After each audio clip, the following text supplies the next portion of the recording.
Covered call ETFs have exploded in popularity, but BMO's newest fund, they may have just flipped the script. Instead of a traditional covered call, it uses something called a covered call spread, a strategy that could protect you when markets surge without giving up all of your upside. The question we're going to answer today is, well, does it actually work? Fasten your seatbelts, folks. This is going to be a good one. The Bank of Montreal has introduced Canada's first covered call spread ETF. We're talking about ZWGD, which is the BMO covered call gold bullion ETF. On the surface, it looks like another income-focused ETF built around global dividend stocks. But under the hood, this thing is running a whole new playbook using a spread structure to tweak how option premiums and growth potential balance out.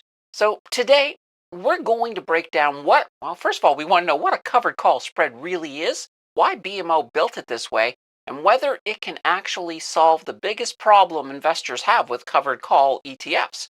And that is, of course, losing too much upside when markets move higher. A traditional covered call ETF owns a basket of stocks and then sells call options on them to generate income. Those options pay a premium every month, which gets passed on to investors as yield.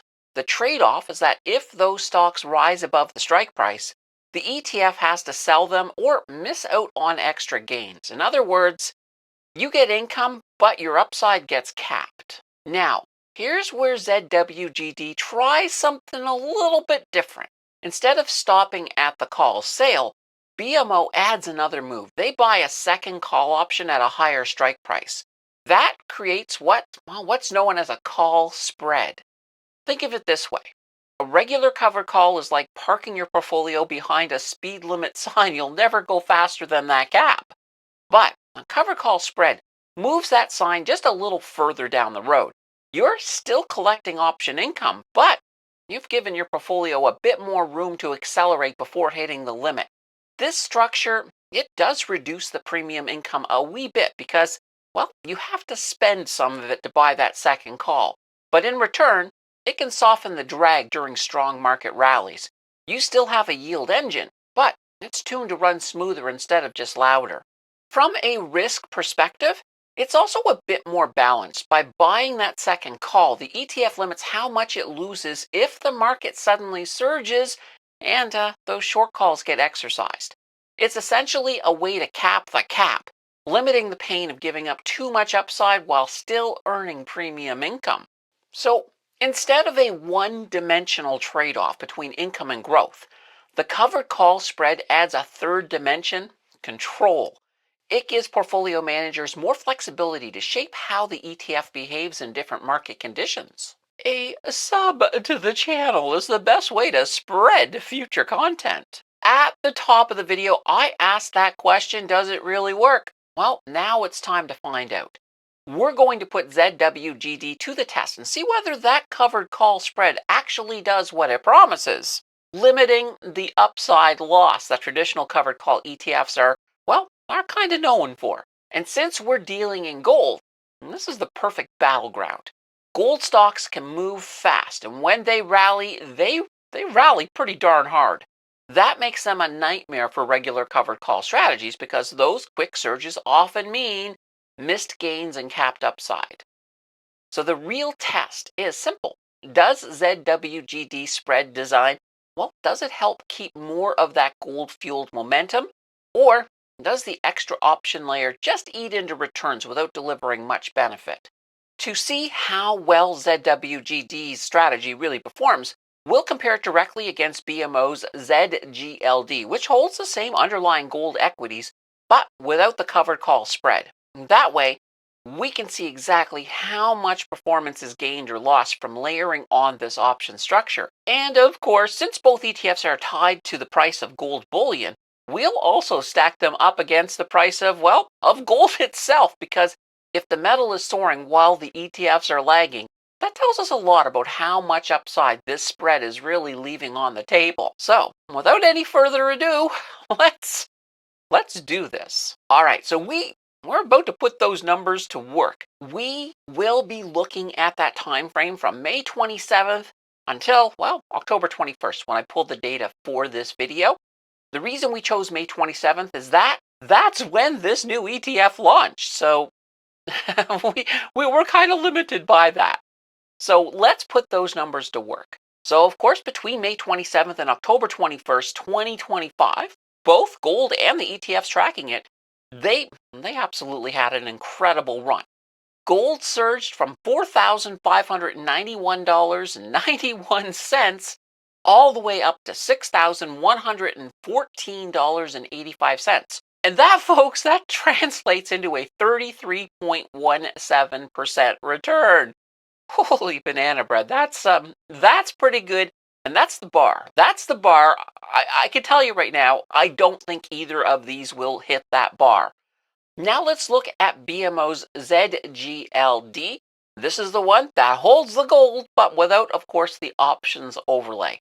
And that one rose from $48.93 to $63.60. And that works out to be a 29.98% return. Not too shabby.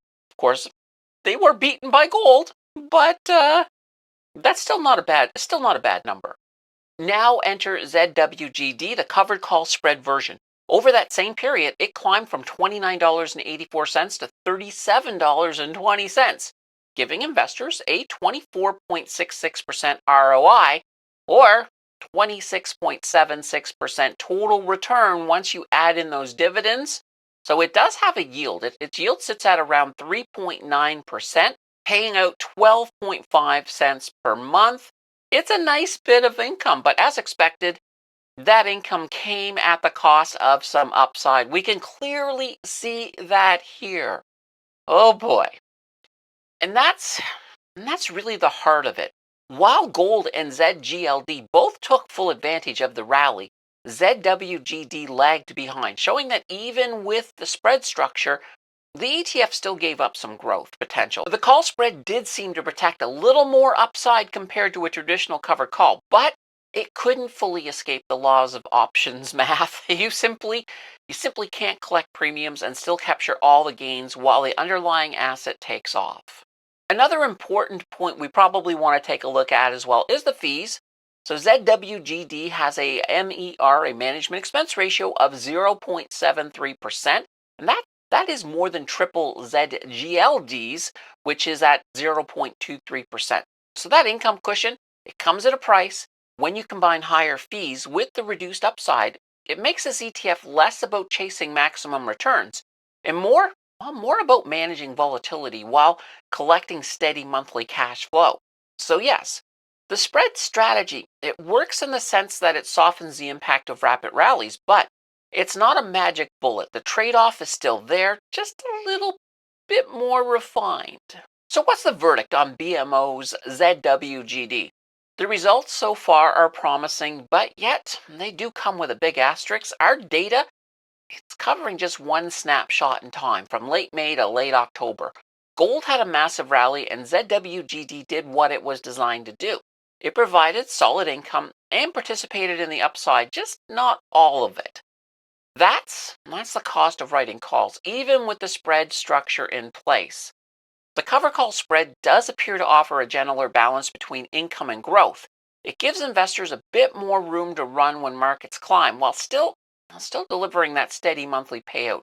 But this is still a small sample size, a single test in one of the most bullish sectors of the year.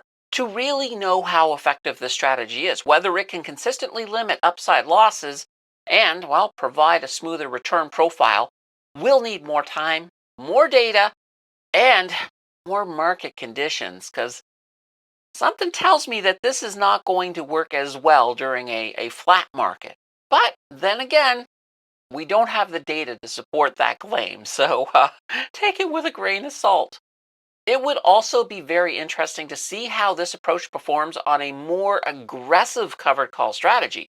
Because let's face it, BMO has always leaned towards the conservative side when it comes to option coverage.